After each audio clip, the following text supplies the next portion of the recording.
This week's Thrive Space post focuses on something I think we've all been through, the science of growing apart. Why those super intense high school friendships can change, and, more importantly, how you can handle it with grace. So let's just dive right in.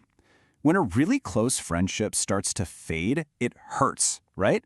It's so easy to take it personally, to feel like you messed up somehow or just failed.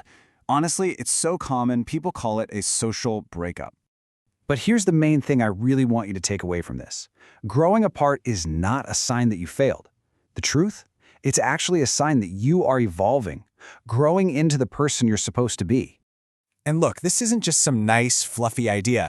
It is literally backed by science. So let's get into why this happens.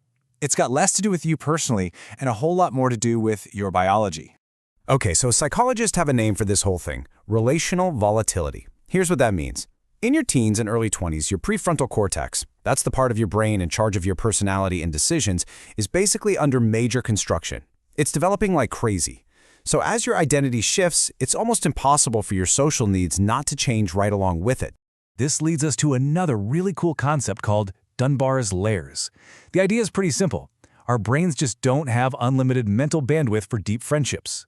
So, to keep from getting totally burned out, we kind of subconsciously sort our friends into different layers of closeness. So just how limited is that bandwidth? Well, for that super tight-knit inner circle, we're talking your absolute besties, there's really only room for about 3 to 5 people at a time. And as you change and grow, that circle is naturally going to shift to include people who just fit the new you better. All right, so knowing the why is one thing. But what about the how? How do you actually navigate this? Most of the time, friendships don't end in a big, dramatic fight. It's more of a slow fade. So let's talk about how to handle that with some real compassion. Here's a super practical tool you can use right now. It's called the Inner Circle Evaluation. First, do an energy check. When you hang out with them, do you leave feeling excited and energized, or kind of drained and obligated? Second, check for value alignment. Do they actually support who you are and who you're trying to become? And last, the safety test. Can you be your messy, unpolished, 100% real self around them without any fear of being judged? And if you do decide you need some space, you don't have to ghost them. That's never a good feeling.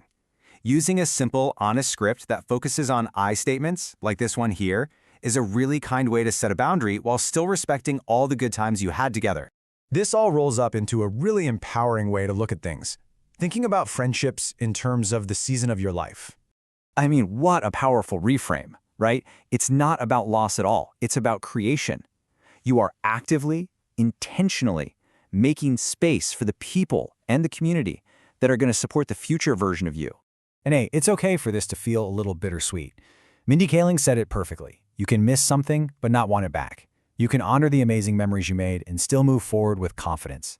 So just remember, letting a friendship evolve isn't a failure. It's actually a huge sign of healthy growth. For more information, please visit thrivespace.blog.